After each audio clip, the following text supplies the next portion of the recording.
नमस्कार दोस्तों, सुमित भारद्वाज क्लासेज में आप सभी का फिर से स्वागत है। आज का हमारा टॉपिक रहेगा ईवीएस का चैप्टर नंबर 12। और इससे पहले हम जो भी टॉपिक किए हैं वो देखने प्लेलिस्ट में जाकर देख सकते हैं। और जिस बच्चे को भी ईवीएस के नोट्स चाहिए, डिस्क्रिप्शन में व्हाट्सअप नंबर मिल जाएगा, वहाँ जाकर आप मैसेज कर सकते हैं। आपको जो भी फीस होगी उसके बारे में बता दिया जाएगा।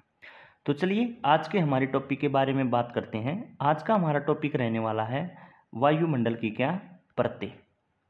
इजी टॉपिक है और इसके बारे में हम क्या है बात कर लेते हैं।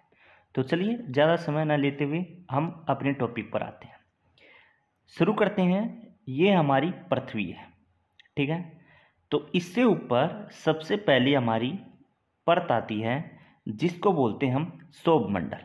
इसको क्या बोलते हैं हम, यहाँ पे मैं लिख भी देता हूँ, इसके अंदर लिख देता हूँ। सबसे पहली परत हमारी क्या आई, सौरमंडल, ठीक है भाई।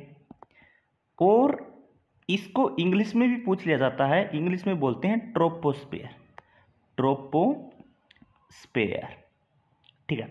अब आप एक बात बताइए मेरे को कि जो ये हमारी पृथ्वी है, अब आप यहाँ पर हो इस पृथ्वी पर, तो आप अपने ऊपर जो भी चीज़ें होती हैं, आप मतलब कि जो भी चीज़ें महसूस कर पाते हैं, देख पाते हैं, वो चीज़ें किसके अंतर्गत होंगी? जो भी चीज़ें हैं वो हमारी सबसे ऊपर वाली परत के अंतर्गत ही तो होंगी। जो पृथ्वी के सबसे नज़दीक होगी परत, उसी में तो होंगी। जैसे कि बिजली का कड़कना, मौसम का बदलना, ये सभी किस में होगा? इसमें ही तो होगा, क्योंकि ये चीज़ें ही तो हमको दिखाई दे रही हैं। क्योंकि जो चीज़ें दिखाई दे रही है वो पहली तो परत होगी। तो बस सिंपल सी बात है, इसके अंतर्गत जितनी भी मौसमी घटनाएं हैं वो सभी इसमें होने वाली हैं। मौसमी घटनाएं से आप क्या समझते हैं? जैसे कि बारिश, जैसे कि तूफान, जैसे कि धुंध, जैसे कि बादल, जैसे कि बिजली, जैसे कि चक्रवात, जैसे कि कोहरा, वो सभी किसके अंतर्गत होने वाला है? ये सबसे पहली परत के अंतर्गत। पहली परत का मतलब क्या है? ये सभी चीज़ें डायरेक्ट अपनी पृथ्वी पर आती हैं और इन चीज़ों को हम देख पाते हैं। ये भी सोच सकते हो आप कि वायुमंडल में जो भी चीज़ें होने वाली हैं जिनको हम देख पाते हैं वो सभी किसके अंतर्गत होंगी? ट्रोपोस्फेयर के अंतर्गत होंगी। तो मैं यहाँ पे शॉर्ट में लिख देता हूँ मौसमी घटनाएं।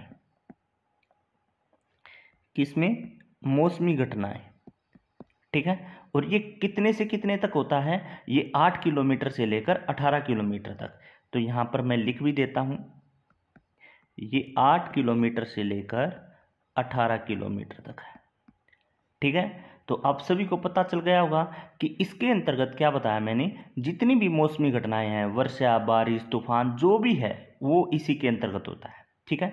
और एक एक चीज हो रहा है, जैसे जैसे इस परत में आप ऊपर की तरफ बढ़ते जाओगे, मान के चलिए ये हमारी अर्थ थी नीचे, ये ऊपरली परत है। तो जैसे जैसे आप ऊपर बढ़ते जाओगे, ऊपर बढ़ते जाओगे, तो क्या होता चला जाएगा? टेम्परेचर कैसा होता चला जाएगा? कम होता चला जाएगा। तो टेम्परेचर कम होता चला जाएगा। तो जब भी आप 165 मीटर की ऊंचाई पर जाओगे, तो उसके बाद आपका 1 डिग्री सेल्सियस टेम्परेचर क्या है? कम होता चला जाएगा। किस परत के अंतर्गत? ट्रोपोस्फेयर के अंतर्गत। तो मैं यहाँ पे लिख सकता हूँ कि इसमें टेम्परेचर डाउन होता चला जाएगा। टेम्परेचर डिक्रीज कितना? 165 मीटर की ऊंचाई से 1 डिग्री सेल्सियस कम होना शुरू हो जाएगा, ठीक है। क्लियर भाई? तो इस प्रकार से क्या है, हमने पहली परत के बारे में जान लिया। फिर क्या है, इससे ऊपर आती है, देखो ये हमने लिखा,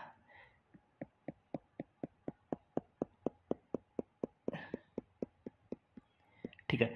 इस परत को बोलते हैं हम, या फिर ये क्या है, या एक लाइन है, ये एक सीमा है।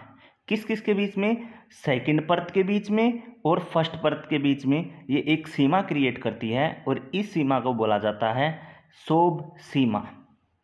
क्या बोला जाता है? शोभ सीमा, जो कि इन दोनों के बीच में है, ठीक है। शोभ सीमा, और इसको हम ट्रोपोपास भी बोलते हैं। ट्रोपोपास, ठीक है। ये क्या करती है, जो दूसरे वाली परत है और जो नीचे वाली परत है, इन दोनों के बीच में क्या है, सीमा बनाती है। और इसकी मोटाई जो है 1.5 किलोमीटर की क्या है, मोटाई होती है। तो इसकी मोटाई कितनी होती है, 1.5 किलोमीटर की इस सीमा की क्या है, मोटाई होती है। क्लियर, तो ये भी पता चल गया होगा। इसके बाद आती है हमारी सेकंड लेयर। इसके बाद क्या आती है, सेकंड परत। ठीक है, ये हमारी सेकंड आ गई। ये हमारी फर्स्ट थी, फिर ये सीमा बनाई, फिर हमारी सेकंड आ गई। सबसे पहले सेकंड को क्या बोला जाता है, समताप मंडल। क्या बोला जाता है, समताप मंडल। और इसका इंग्लिश में नाम क्या है, स्ट्रेटोस्फेयर। स्ट्रेटोस्फेयर। और इसका क्या होता है, ये 50 किलोमीटर तक होती है। ठीक है, 50 किलोमीटर की ऊंचाई तक होती है। इसके अंतर्गत जो सबसे इम्पोर्टेंट रहता है, आपने भी पढ़ा होगा कि भाई इसके अंतर्गत ओजोन परत पाई जाती है। तो इसमें लिख सकता हूं, ओजोन की क्या है, उपस्थिति पाई जाती है या ओजोन परत पाई जाती है। इसमें ओजोन क्या करती है, सभी को पता है, पराबैंगनी किरणों को, ठीक है, अल्ट्रावायलेट किरणों को आने से रोकती है। और ओजोन के बारे में सबसे पहली वीडियो मैं बहुत डिटेल से बता चुका हूं। तो जिस बच्चे ने देखनी है तो सीरीज में आप वीडियो देखते आइए, आपको पता चल जाएगा। इसके अंतर्गत क्या होता है, सबसे पहले क्या हुआ, मौसम घटनाएं हुई। अगर आप रियल में नहीं बैठे हो किसी भी वायुयान के अंतर्गत, आपने मूवी में जरूर देखा होगा कि हम ये नहीं देखते, मूवी में अगर हम वायुयान के अंतर्गत बैठे हैं, हवाई जहाज के अंतर्गत बैठे हैं, तो ये बोलते हैं बादल हमारे नीचे चल रहे हैं, बादलों को देखो। ठीक है, तो जो बादल वाले थे या जो मौसम घटनाएं थी, वो तो क्या पहली परत में हो चुकी थी, वो चीज़ें थी। अब क्या हुआ, हम बादलों को नीचे छोड़ के ऊपर आ गए हैं, और हम मूवी में भी देखते हैं, और जो रियल में बैठा हो तो उसको तो पता ही होगा कि जो वायुयान है वो मौसमी घटनाओं से ऊपर चलते हैं। तो ये बोल सकता हूँ इसके अंतर्गत क्या है, स्ट्रेटोस्फेयर में, समताप मंडल में वायुयान चलते हैं या वायुयान के लिए अच्छा है। तो इसके अंतर्गत वायुयान। ठीक है, तो कई बार पूछ लेगा हवाई जहाज किसके अंतर्गत, कौन सी परत के अंतर्गत चलाया जाता है, तो समताप मंडल में ही चलाया जाता है। ठीक है भाई, समझ में आया। तो इस प्रकार से इसको भी आप बड़ी आसानी से जान गए होंगे। फिर आता है नंबर थर्ड। ये हमारी परत आ गई नंबर थर्ड। नंबर थर्ड को बोलते हैं हम मेसोस्फीयर या फिर मध्य मंडल। मेसोस्फीयर, इसको हिंदी में मध्य मंडल। और ये होती है हमारी 50 किलोमीटर टू 80 किलोमीटर। ठीक है, इतना जाना आपने। थर्ड कौन सी हुई, इस मंडल में क्या होगा, टेम्परेचर जो होता है ना वो रुक जाएगा। इसमें क्या है, तापमान में क्या है, वृद्धि रुक जाएगी। और इसमें क्या होना शुरू हो जाएगा, इसमें ना टेम्परेचर में कमी होना शुरू हो जाती है। आपसे पेपर के अंतर्गत पूछेगा किस परत के अंतर्गत टेम्परेचर के अंतर्गत या फिर तापमान के अंतर्गत कमी होना शुरू हो जाती है, तो मेसोस्फीयर के अंतर्गत टेम्परेचर में क्या है, कमी होना शुरू हो जाती है। तो मैं लिख सकता हूं इस परत में क्या है, टेम्परेचर कमी होना शुरू हो जाती है। ठीक है, आप अपने शब्दों में कुछ भी लिख सकते हो, मैंने शॉर्ट में लिख दिया है। इसके अंतर्गत क्या है, तापमान में वृद्धि क्या है, रुक जाती है, और टेम्परेचर में क्या है, कमी होना शुरू हो जाती है। इसमें ना लगभग टेम्परेचर हमारा 80 किलोमीटर तक अगर मान के चलें तो लगभग -100 डिग्री तक चला जाता है। इसमें -100 डिग्री तक क्या है, सेल्सियस तक तापमान हमारा चला जाता है, क्योंकि इसके अंतर्गत क्या होगा, टेम्परेचर के अंतर्गत कमी होना क्या है, शुरू हो जाएंगी। ठीक है भाई, अगर आप इस परत से ऊपर जाओगे ना, वापस दोबारा से क्या है, टेम्परेचर में वृद्धि शुरू हो जाएगी। पर इस परत के अंतर्गत नहीं होगा। आप इस परत के बाद जाओगे तो वापस टेम्परेचर इंक्रीज होना शुरू हो जाएगा, पर इस परत में डिक्रीज होता है। ठीक है, फिर इसके बाद आती है हमारी नंबर 4।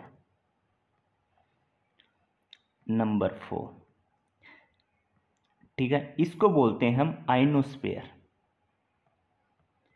आयनोस्फीयर, जिसको बोला जाता है आयन मंडल।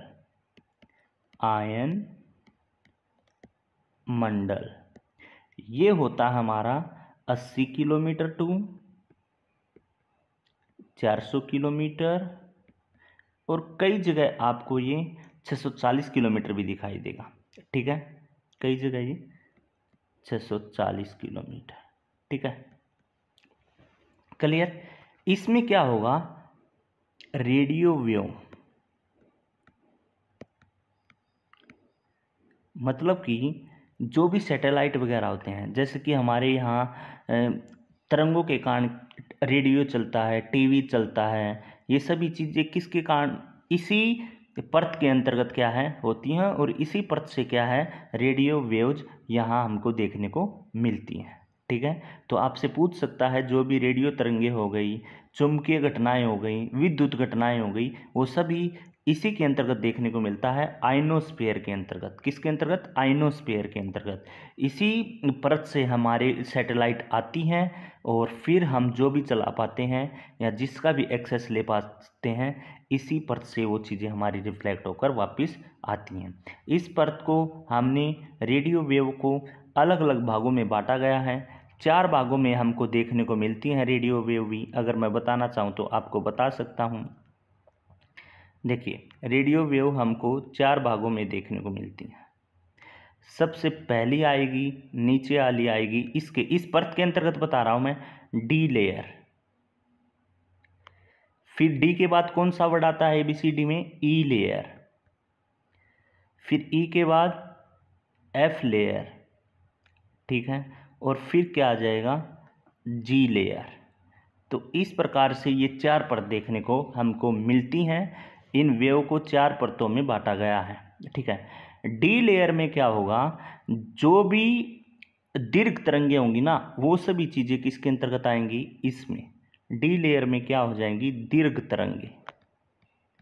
ठीक है, और डी लेयर में क्या होगा, इसमें ना इस परत में ये भी पूछ सकता है आयनोस्फीयर की या आयन मंडल की सबसे नीचे वाली परत कौन सी है, तो डी लेयर है। सबसे नीचे वाली परत कौन सी है, डी लेयर है। और इसकी सबसे ऊंचे वाली परत कौन सी है, जी लेयर है। ये भी आपसे पूछ सकता है। और ये होती है हमारी, अगर डी लेयर की बात करूं तो 80 किलोमीटर टू 90 किलोमीटर। ठीक है, ये दीर्घ हो जाएंगी। इसमें क्या होगा, इसमें जो तरंगे होती है ना, दीर्घ तरंगे, वो परावर्तन होती हैं। वो मैंने बता दिया, दीर्घ तरंगे परावर्तन होती हैं। इसके बाद आती है ई लेयर। ई लेयर में कौन सी तरंगे, मध्य तरंगे परावर्तित होती हैं। इसके अंतर्गत हमको और चीज़ें भी देखने को मिलती हैं, जैसे कि ज्योतिष मेरु या फिर कुमेरु सुमेरु की जो ध्रुवीय घटनाएं होती हैं ना, पोल्स पर जो घटनाएं होती हैं, वो चीज़ें भी इसके अंतर्गत हमको देखने को मिलती हैं। यहाँ पे लिख सकते हैं।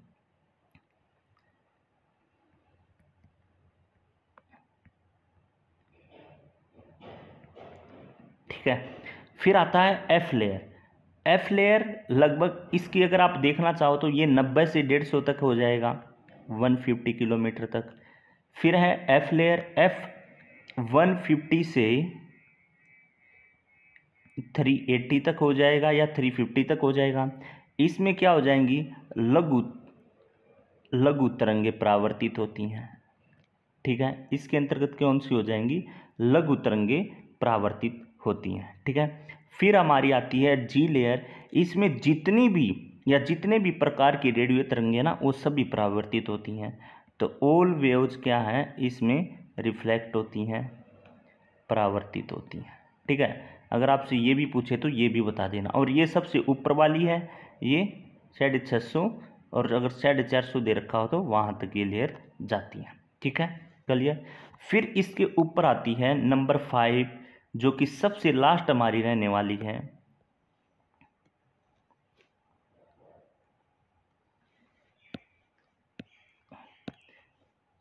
Number 5, exosphere. एक्सोस्फीयर इसको बोलते हैं बाह्य मंडल। बाह्य मंडल, इसके बाद हमारा कोई परत नहीं आएगी। एग्जोस्फीयर में क्या होता है, हमको गैसें दिखाई देती हैं। एक तो जो सबसे हल्की गैस होती है हीलियम गैस, हाइड्रोजन गैस। तो यहाँ पे लिख सकता हूँ, पहले सबसे पहले मैं लिखवा देता हूँ 650 किलोमीटर टू